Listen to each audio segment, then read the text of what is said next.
कहते चरित्र को हमने भस्म कर दिया, चरित्र हमारा बिगड़ गया, सब बिगड़ गया, चरित्र गया सब चला गया।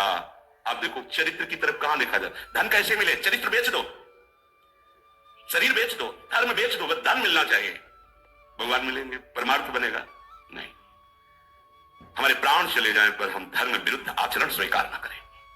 हमारा चरित्र पवित्र है। एक बार वाराणसी में एक जज स्वामी थे, उनके दर्शन कराने के लिए एक संत ले गए, तो वो पता नहीं कौन सी स्थिति में रहते, बड़ी जोर से कलाई पकड़ी, नवीन अवस्था थी, और उन्होंने अंग्रेजी में लिखा था कि गुड करेक्टर, जिसका चरित्र अच्छा वही महात्मा, और जिसका, वो अंग्रेजी से बोले थे कि जिसका चरित्र लूज है, बोले हमारे मान्यता में, वो पढ़े लिखे जज स्वामी थे, अंग्रेजी ही ज्यादा बोलते थे, गुड करेक्टर, जीवन भर चरित्र को संभालते रहना, चरित्र ना बिगड़ने पावे, चरित्र बिगड़ गया सब कुछ चला गया।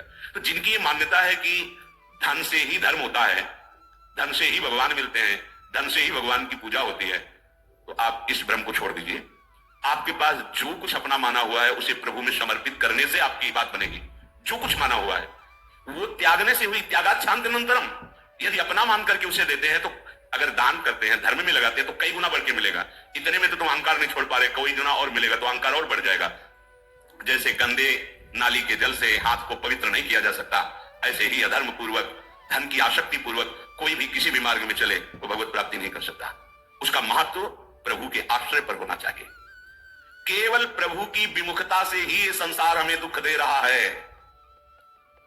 इसलिए केवल प्रभु के सन्मुख हो जाओ, तुम स्वतः सिद्ध भगवान के अंश हो। इसके लिए साधना नहीं करनी, तुम भगवान के संबंधी हो, भगवान के बच्चे हो, निज जन हो, इसके लिए साधना नहीं करनी। स्वतः सिद्ध, पिता को पिता कहने के लिए साधना नहीं करनी होती, मानना होता है, और जानना तो मां की कृपा से होता है।